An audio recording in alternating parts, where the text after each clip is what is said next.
Bonjour à toutes et à tous.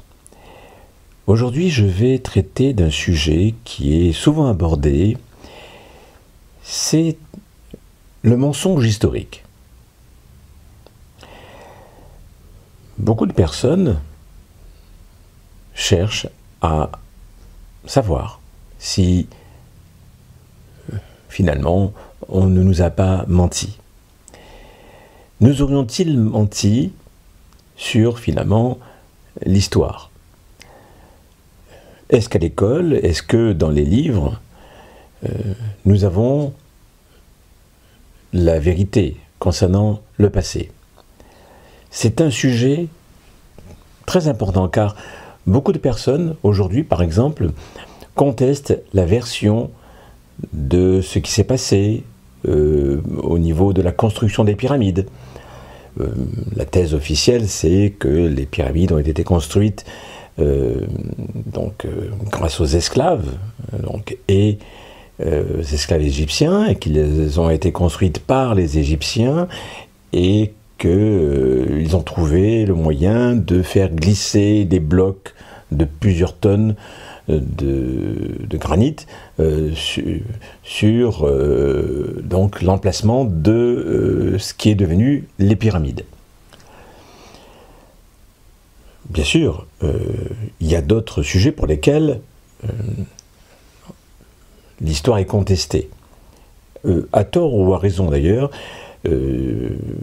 par moments d'une manière tout à fait justifiée, et à d'autres où on se trouve devant un grand point d'interrogation. En tout cas, je dirais, le débat est ouvert.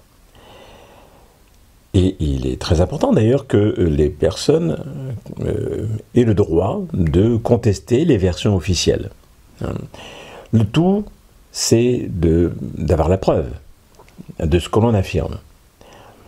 Et sur le plan historique, par exemple, sans aller jusqu'à cette époque de l'Égypte ancienne, on se trouve devant finalement ce qui a été dit et fait, par exemple, lors de l'intervention en Irak. Bon, les chiffres sont faux.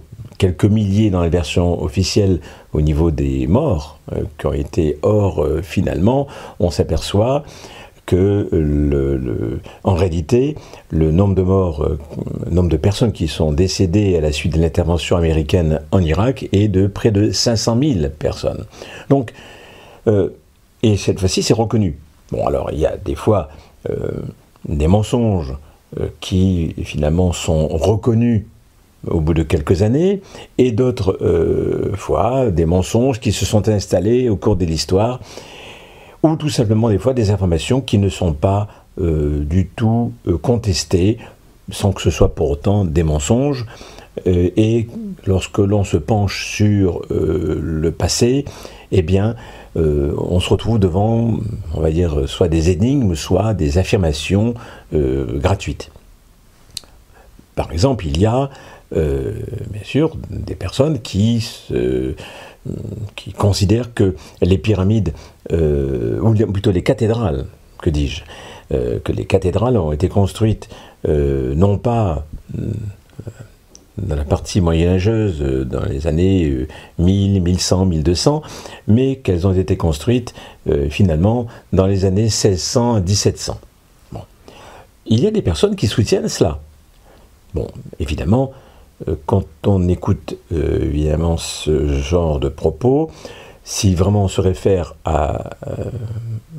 au principe fondamental de la conscience, c'est-à-dire rechercher la preuve, on s'aperçoit en effet que les personnes qui tiennent cette thèse ont tendance donc à oublier certains faits, à les mettre de côté, et en tout cas donc à déformer la réalité, à s'arranger avec finalement pour pouvoir soutenir une thèse. Alors, autant j'approuve et je pense qu'il est bon donc de contester d'être capable de contester en tout cas donc toute théorie, toute affirmation, autant il est vraiment crucial de prendre soin donc de vérifier les faits et de ne pas affirmer les choses comme ça d'une manière gratuite. Il y a par exemple une autre thèse enfin, un sujet qui est souvent abordé, c'est le sujet de la Terre plate. Là encore, on se retrouve avec des personnes qui, de bonne foi apparente, de bonne foi, affirment que la Terre est plate. Ils donnent un certain nombre d'indications, de preuves, enfin, de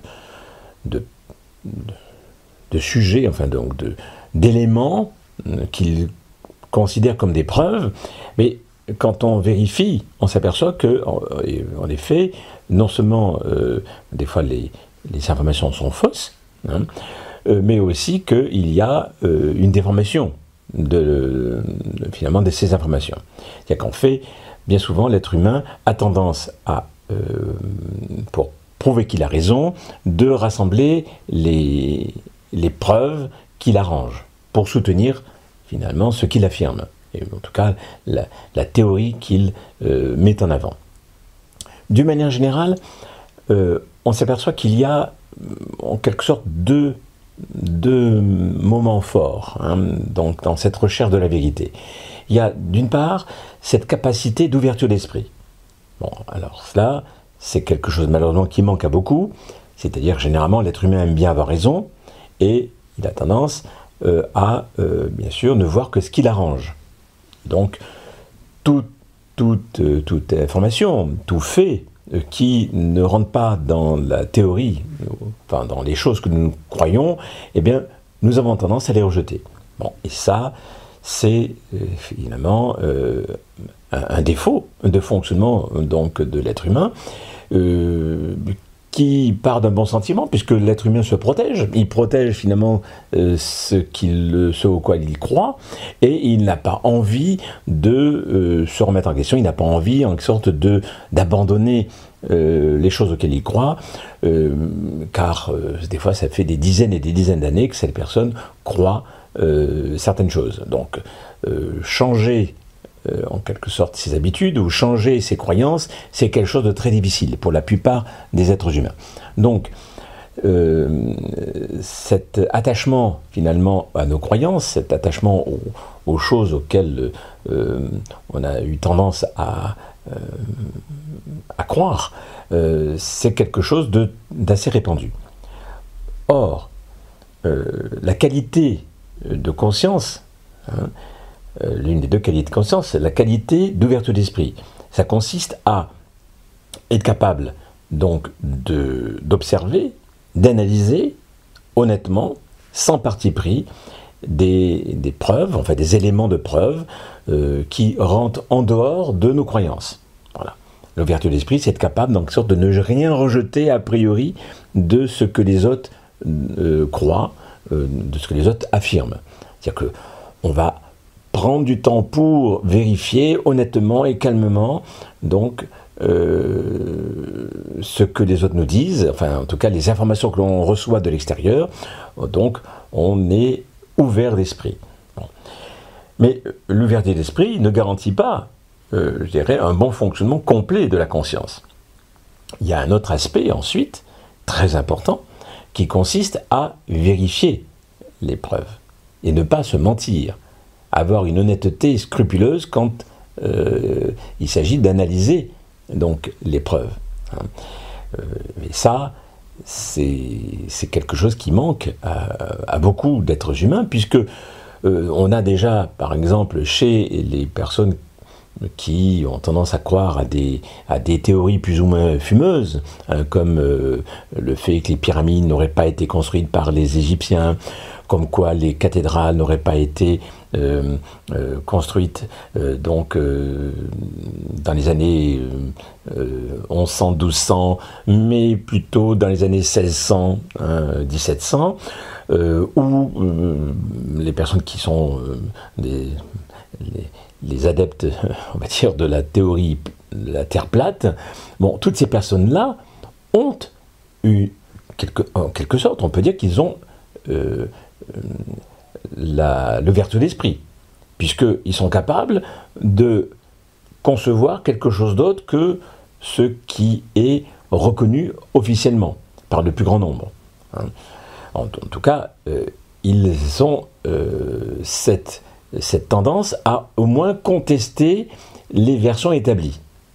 C'est un genre d'ouverture d'esprit. Mais on s'aperçoit un peu plus quand même quand on gratte un peu que ce n'est qu'un semblant d'ouverture d'esprit, puisque en fait ils sont tout à fait ouverts d'esprit dans la mesure où ils sont capables d'analyser les faits, en tout cas de contester aussi donc certaines théories, que ce soit en histoire ou même dans d'autres domaines. Hein.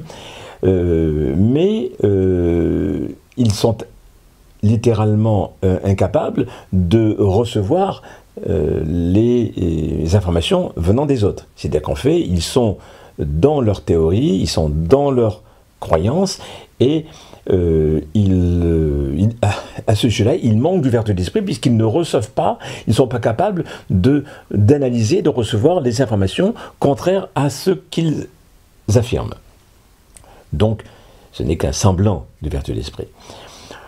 Donc, déjà là, on s'aperçoit que beaucoup de personnes sur Terre ont tendance à déformer la réalité, à se mentir ou à déformer les choses, hein, et que, en fait, ce n'est pas tellement, je dirais, les problèmes qu'il y a concernant l'histoire, puisque, bon, certaines personnes, en effet, se plaignent que ce que l'on nous apprend à l'école, en tout cas ce que l'on sait de l'histoire officielle, est bien souvent fausse.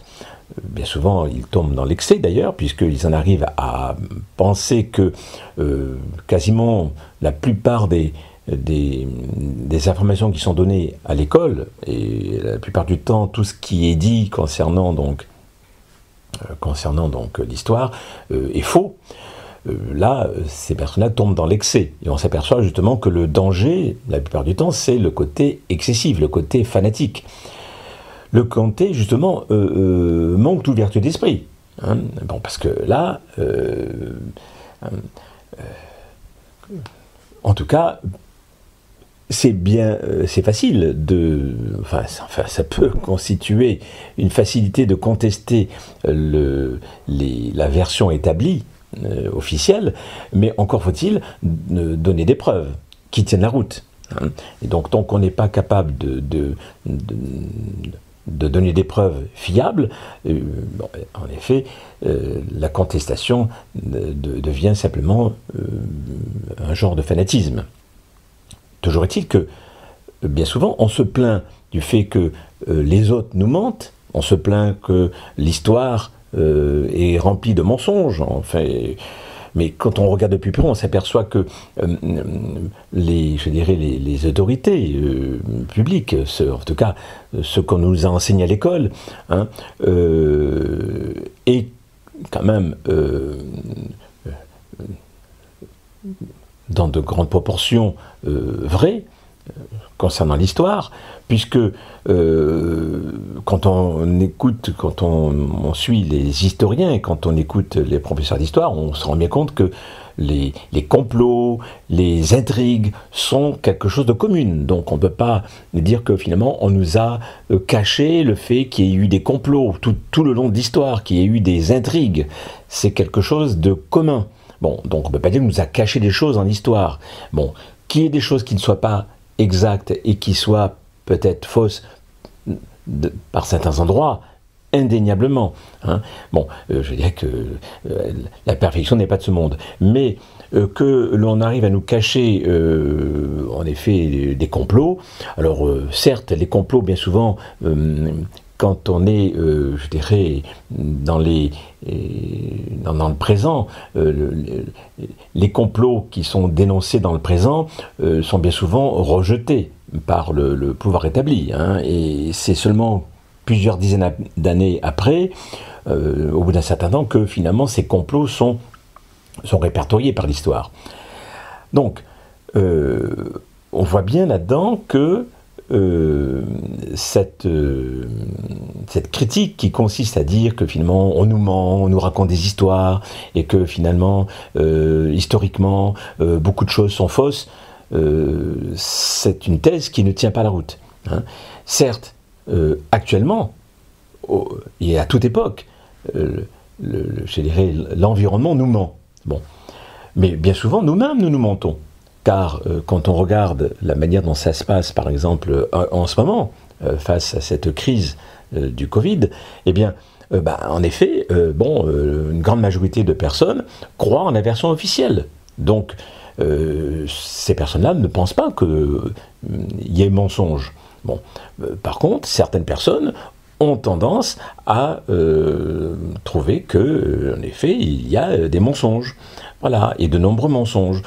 Et cela, à toute époque, il y a des mensonges. Et les personnes qui ont tendance à se mentir à eux-mêmes, des personnes qui ont tendance à se manipuler et à vivre dans le fanatisme et dans le sectarisme, hein, ceux qui ont tendance à vouloir à tout prix avoir raison et à dénigrer ce que les autres pensent, en effet, ces personnes ont tendance donc toujours à penser que la faute, vient toujours de l'extérieur. Hein, et ils ne se rendent même pas compte qu'en fait, ils sont eux-mêmes des menteurs, ils sont eux-mêmes en train de se mentir eux-mêmes, ils sont eux-mêmes en train donc de se cacher la vérité, ils sont eux-mêmes donc en train donc d'être dans un sectarisme, un fanatisme, même si ce sectarisme, ce fanatisme n'est pas dirigé directement vers une violence active, mais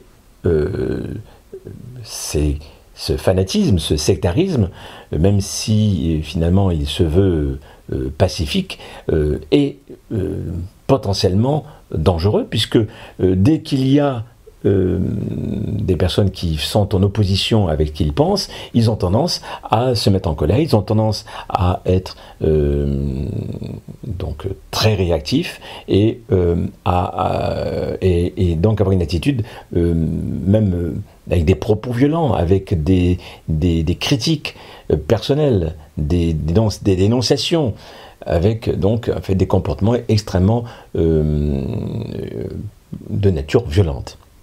Donc, il faut comprendre qu'à travers finalement ces mensonges de l'histoire, quand on critique finalement le fait qu'on nous dit pas tout et que dans l'histoire il y a des mensonges, il faut bien comprendre que les mensonges, il n'y a pas que dans l'histoire qu'il peut y en avoir, il y en a même dans le présent, il y en a surtout dans le présent, et qu'ils viennent bien souvent de nous-mêmes, et que ça ne sert à rien d'accuser les autres de nous mentir, ou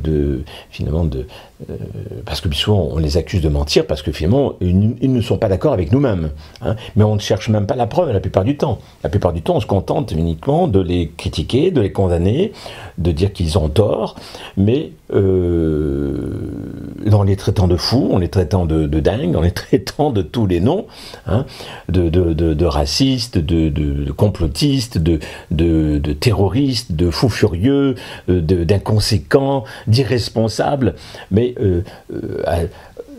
les preuves, la plupart du temps, l'être humain ne les cherche pas. Hein, on se contente de rejeter les autres, de critiquer finalement les autres, de les condamner, sans chercher vraiment à analyser les preuves. Et je dirais, sans chercher à analyser les sources donc les preuves que ces personnes mettent en place. Bon, donc cette histoire donc comme quoi l'histoire nous ment et que bien souvent beaucoup de choses qu'on nous apprend à l'école sont fausses, c'est excessif. Certes, il y a des zones d'ombre, certes, il y a des choses en effet qui sont inexactes, qui ne sont pas suffisamment précises, mais globalement, l'histoire d'il y a plus de 100 ans ou plus de 200 ans, généralement, est assez bien décrite, en tout cas pour l'ensemble des historiens. Bon, c'est surtout dans la période actuelle, c'est quand au moment présent que se trouvent bien souvent les mensonges. C'est à ce moment-là que bien souvent nous avons tendance nous-mêmes de notre côté à manquer de discernement. On a tendance à être sectaire, on a tendance à être fanatique, on a tendance à être partisan. Donc on aura beau nous mettre sous les yeux même des preuves, on aura tendance à les refuser, à les rejeter. Donc pourquoi critiquer finalement l'histoire? Pourquoi critiquer finalement le manque de vérité sur le plan historique, alors que nous-mêmes, de notre côté, dans le temps présent, nous sommes capables de nous mentir à nous-mêmes, de déformer la réalité, de ne même pas en être conscients, que nous déformons la réalité, et de vouloir à tout prix avoir raison, et d'avoir tendance un peu à rejeter systématiquement ce que les autres cherchent à nous faire comprendre. Donc, je crois que nous aurions besoin tous d'un peu plus de sagesse, d'un peu plus d'humilité, et donc de ne jamais rien rejeter, quoi que ce soit, sans l'avoir vérifié, hein, et la vérifier honnêtement. Hein. Je crois que la conscience a besoin d'honnêteté intellectuelle. Je crois que le gros problème, c'est que l'être humain a tendance à être corrompu intellectuellement. La corruption intellectuelle, pour moi, c'est le fait que l'être humain a tendance à se mentir, à se raconter des histoires, soi-disant pour son propre bien. C'est-à-dire qu'en fait, il s'arrange avec les faits, avec les circonstances, de manière à se sécuriser, aux dépens des autres. Quelque part, c'est déjà un abus de pouvoir. C'est-à-dire qu'on a tendance à, pour se sentir bien, pour ne pas, je dirais, se sentir perturbé, à rejeter tout ce en quoi on ne croit pas. Tous en croient, ne sont pas d'accord dans un premier temps. Voilà. Donc, soyons ouverts, certes, mais en vérifiant les faits, honnêtement. Et surtout, cessons donc, je crois, de cultiver la corruption de la vérité, la corruption donc intellectuelle. C'est-à-dire que cette manière que nous avons de nous arranger avec les faits, de nous arranger finalement pour nous sentir bien. Je crois que le fait donc déjà de s'arranger avec les faits, c'est comme une sorte de drogue. C'est-à-dire qu'on se fait plaisir en croyant à ce qui nous arrange. Voilà. Et donc on n'est pas dans le réel, on a tendance finalement à se cacher des choses qui nous gênent. Et donc, dans la mesure où nous sommes capables de nous cacher des choses sur des choses qui nous gênent, eh bien, il ne faut pas s'étonner que nous soyons capables de mentir aux autres, de déformer la réalité, et de ne pas vouloir entendre raison, de ne pas vouloir recevoir les arguments que peuvent nous donner les autres concernant leur propre constat. Voilà, je pense que m'être fait assez bien comprendre, hein, et je crois que de cette manière-là, on est capable de pouvoir faire quelques pas vers plus de conscience, et dans la mesure où nous allons vers plus de conscience, nous allons vers beaucoup plus de paix, d'amour, et de respect de soi et de respect des autres. Voilà, eh bien, écoutez, je vous souhaite plein de bonnes choses. Prenez surtout bien soin de vous, hein, et restez le plus possible centré dans la conscience. C'est, je crois, la chose la plus importante qui soit. À bientôt. Au revoir.